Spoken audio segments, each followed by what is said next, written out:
Watch the kids tonight, will you? We have plans.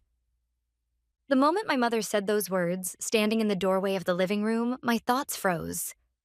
In the center of the room, where Christmas songs were softly playing, she spoke like a queen granting an audience in her own castle. Beside her, my sister curled her lips and added, "It's not like you have plans anyway, right?" Why were they here? And why were my 5 nieces and nephews running wild in the house I know I locked before leaving? Snacks were scattered all over the floor. On the sofa, my 7 and 5-year-old nephews were wrestling as if they were in a ring. My 6-year-old niece was shaking the antique snow globe I had treasured for years, while the 3-year-old had begun scribbling on the wall with crayons. The youngest, barely a year old, was cheering them all on with delight. My beloved fiancé, Steve, the Christmas tree he had so lovingly decorated, was flickering weakly, as if begging for help. I had just come home from a trip to find antique tableware for a gourmet magazine feature, still holding the beautiful cutlery set I'd bought as a surprise gift for him. All I could do was stand there, frozen, staring at the impossible scene before me. Only a few days ago, this house had been full of hope and joy. I had no idea then that tragedy was waiting just around the corner. It was supposed to be our first Christmas together. Just Steve and me. We'd laughed like children as we hung ornaments full of memories on the tall fir tree and placed hand-knit stockings above the fireplace. Steve, a chef at a famous restaurant, loved planning the Christmas dinner menu with me. Those moments together were pure happiness. This year's turkey will be special. I'm using a secret blend of herbs.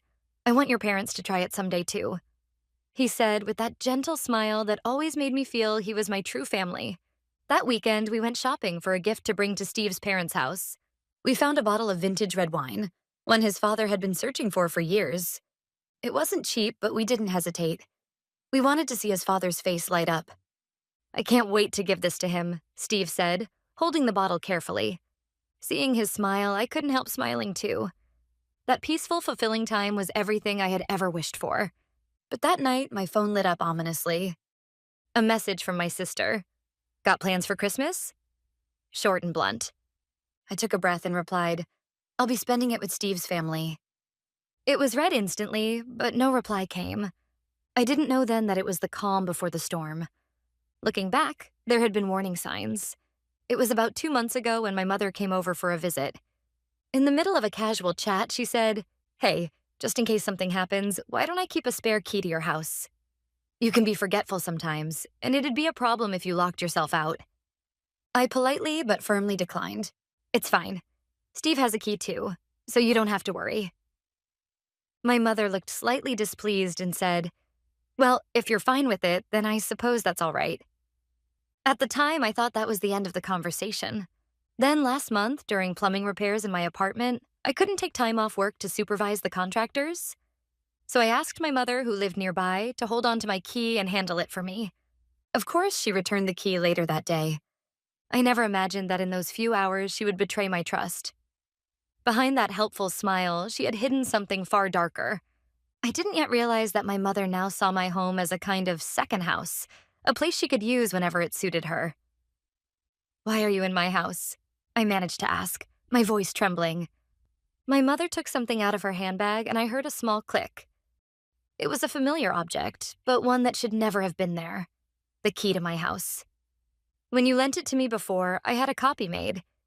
It's just more convenient this way. Saves me the trouble of asking every time." She spoke without a hint of guilt, reapplying her party gloss in the mirror. The moment I heard those words, something inside me snapped. My eyes dropped to the floor, to the enormous red stain spreading across the white carpet. Shards of glass glimmered in the middle, their label all too familiar. It was the vintage wine, the precious bottle Steve and I had chosen together for his father. "Oh, that?" "The kids knocked it over while running around," my mother said without even turning around. "You know how kids are." My sister, taking cheese from the fridge, snorted. "Yeah, exactly. Don't make such a big deal out of it. You're not busy anyway, right? We've got a party to get to, so be a dear and clean this up, will you?" Her irresponsibly casual words made me ask quietly, "Why me? Your children did this. Shouldn't you be the ones to clean it up?" My sister sighed dramatically, as if I were being unbearably annoying. "Oh, come on. Don't be so uptight. We're family. You could at least do that much. Honestly, you're useless. That was the final straw. The countless tiny thorns I had buried deep inside over the years fused into one massive flame of anger that burned through me. I gently set the gift for Steve down on the floor and took my phone out of my pocket. There was no reason to hesitate anymore. The shift had started 3 years ago, on our anniversary. Just before heading to the restaurant Steve had reserved, my sister called, crying, "Please, I've got an emergency at work." I had gathered the courage to say no for once. "I'm sorry, I can't tonight. I told you, it's an important night for me and Steve." "Please, my job's on the line, just for a few hours." "Come on, kind Steve would understand, wouldn't he?" She knew exactly how to twist guilt into a weapon, even dragging Steve into it. And so, heavy-hearted, I gave in. When I called Steve to cancel, he didn't get angry. He worried about me instead. An hour later, the doorbell rang. There he was, smiling, holding a whole cake in his hands. "I couldn't enjoy dinner at a fancy restaurant knowing you were home alone taking care of the kids," he said softly. That night, he helped me look after them without a single complaint. But after the kids had fallen asleep, I opened social media and froze. There was my sister, laughing and posing with her friends at a stylish bar. Her urgent work had been a blatant lie. When I called to confront her, she snapped back. "I have to keep up with people too. What, I'm not allowed to relax once in a while?" Her selfishness left me speechless. Sometime later, on a weekend, she showed up again. "I'm going away for a friend's wedding. Keep the kids for me." And before I could protest, she was gone. Seeing my frustration, Steve said gently, "Then let's make it the best weekend ever for them." His kindness saved me. We took all 5 kids to a big amusement park. Steve was like a real father, laughing, shouting on roller coasters, his joy echoing with the children's laughter under the blue sky. That afternoon, while riding the carousel, my 6-year-old niece said softly but happily, "Hey, Auntie, I've been here before, with Dad." Her 7-year-old brother chimed in excitedly, "Yeah, Dad won the biggest stuffed animal at the shooting game. He was so strong and kind." Their innocent words pierced my heart. The loving father they remembered was nothing like the man who abandoned them my sister had described.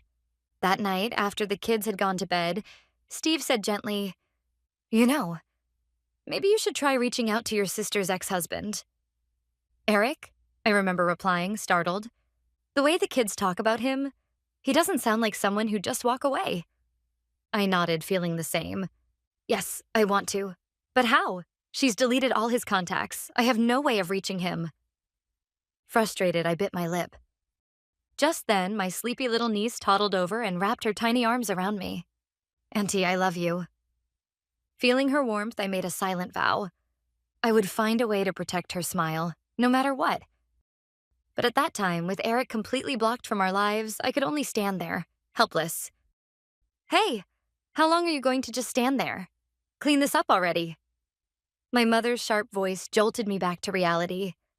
Broken glass, scattered toys, and the scornful faces of my mother and sister. My fingers, unnaturally calm, moved across my phone screen.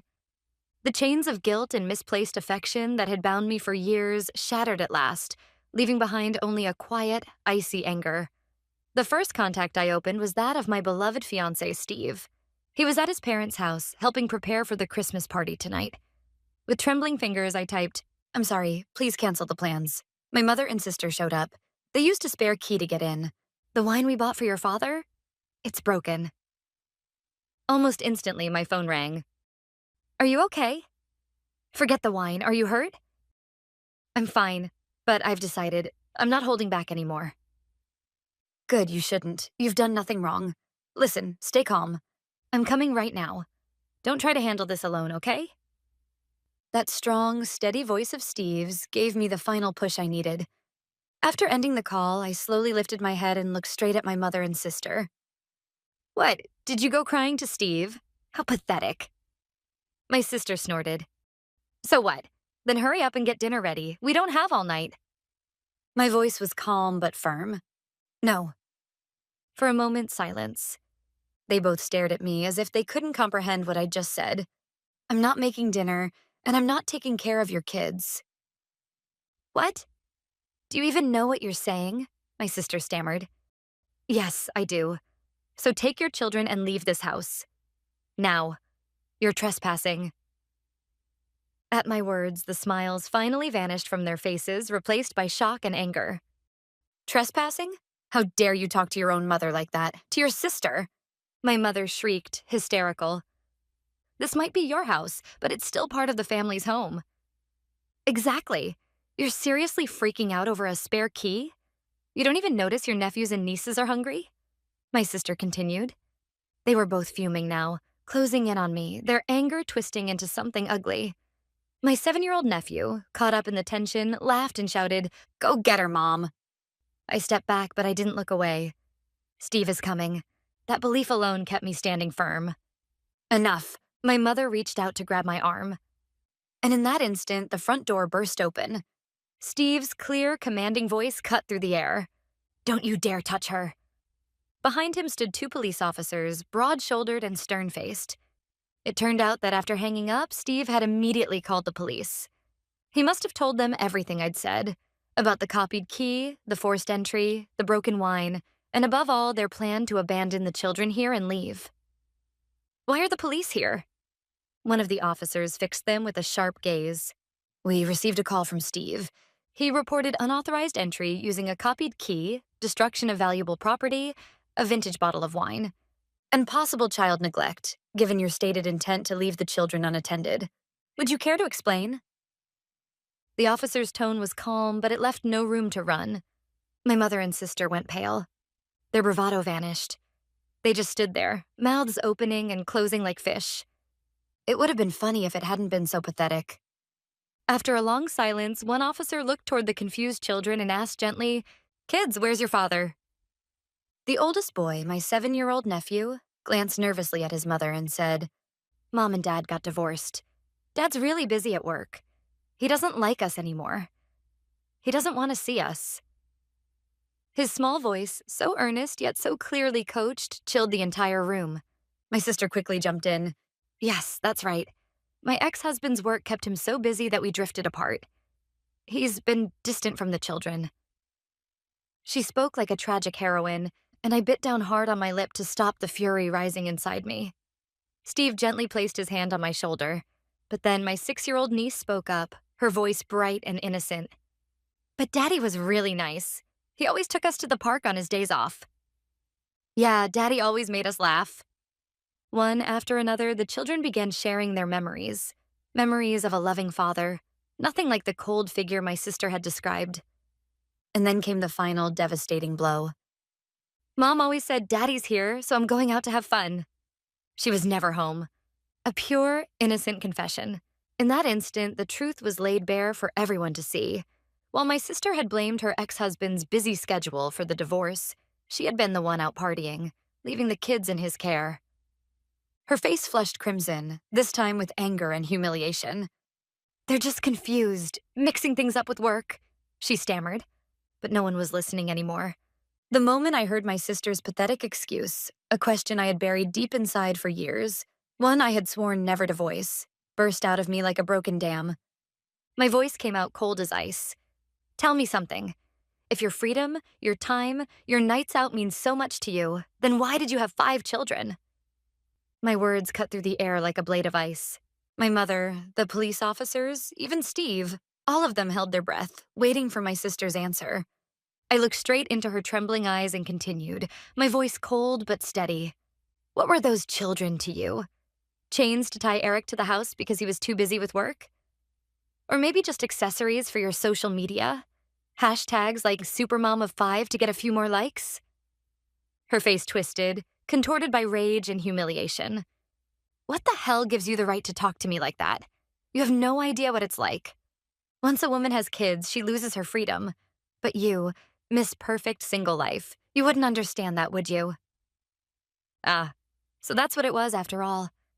To her, those children weren't beings to love. They were props, tools to decorate her life or to shackle her husband. That ugly truth made me feel something beyond anger. It was despair. Deep, hollow despair. Then she spat out the rot festering inside her heart. "It's all your fault anyway. You've always been there to clean up my mess. I thought, oh well, big sister will take care of it. You spoiled me. You made me like this. Even the officers looked disgusted by her selfish, twisted logic.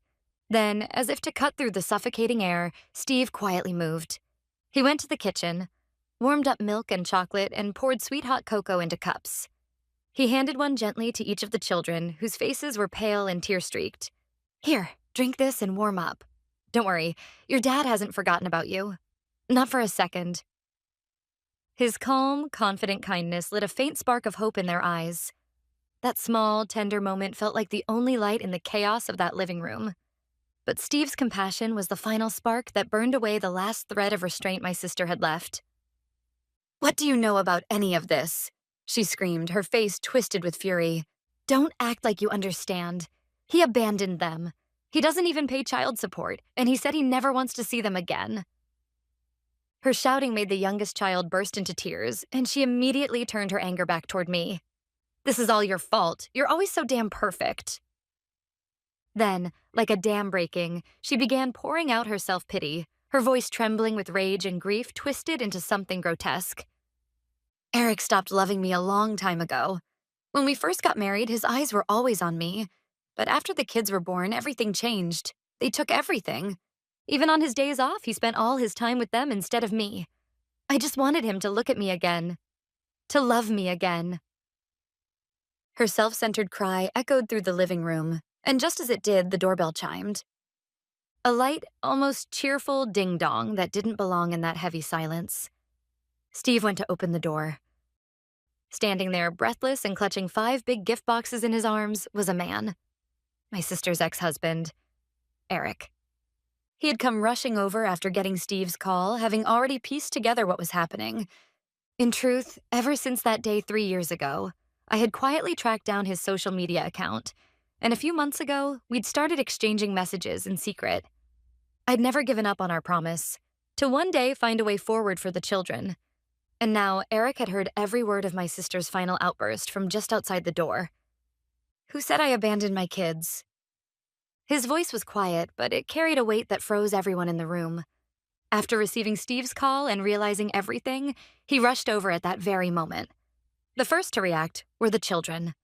The 7-year-old boy who had been at the center of the chaos gasped, eyes wide and filled with tears. "Dad?"